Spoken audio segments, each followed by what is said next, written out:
So, kanina ko pa gusto mag-testimony, kaya lang dinidistract ako ng kaaway. So, kaya inabot ako ng anong oras na. So, marami akong mga testimonies, marami akong mga panaginip. So, kailangan ko itong i-share sa inyo. Ano? Kailangan ko pong i-share ito. Actually, na-share ko na po sa iba. Pero, kailangan ko po i-share ito for the glory of God. So, noong 2016, yun talaga ang first na panaginip ko sa Panginoon ng 2016. So, ang natatandaan ko po noon is nanalangin muna ako bago ako matulog. And then, ang alam ko noon, curious ako about sa buhay sa langit, kung paano ang buhay sa langit. Dahil sabi nila, wala na daw paghihirap sa langit. And then, sabi ko, Lord, ipakita mo sa akin. Ipakita mo na kung paano mamuhay sa langit. And then, my dreams, yung pinakita sa akin sa panaginip ko, yung nandun kami sa anong tawag niyan? Torre. Nasa Torre kami, tapos sa 2016 pa po ito. Nasa Torre kami ng kapatid ko. May kausap siya. Tapos ako lumulutang sa ere. Nakalutang po ako sa air.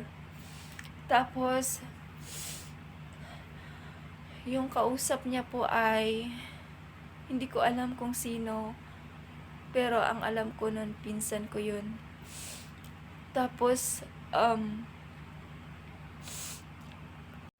hindi ko po alam kung sino kausap niya sa panaginip ko, pero narinig ko yung sinabi niya na meron daw patay doon sa ilalim ng dagat. So, di ba yung Torre, kung saan nandun kami banda sa may Torre, nasa Torre sila, ako nakalutang sa ere. Nandito yung Torre, nandito yung Torre, nandito ako. So, bali nasa gitna ng dagat yung Torre. Tapos, ang sabi niya, may patay daw sa ilalim ng dagat. Tapos, alam mo yung mata ko, kaya niyang i-zoom yung kahit na malayo nakikita ko.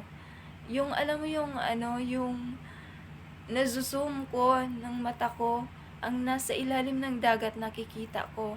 At nakita ko nga na meron po doon ng patay. Tapos, natakot ako nang makita ko ang patay. Tapos, nagsimula akong mahulog sa ere. Tapos, naalala ko yung sinasabi na kailangan huwag kang matakot. Dapat magkaroon ka ng faith. Tapos, yun, bumaba. Ang ginawa ko habang nahuhulog ako, nagpara dalagan ako in Masbateño. Tumakbo ako ng tumakbo, then hanggang sa nakalapat na ang paa ko sa tubig.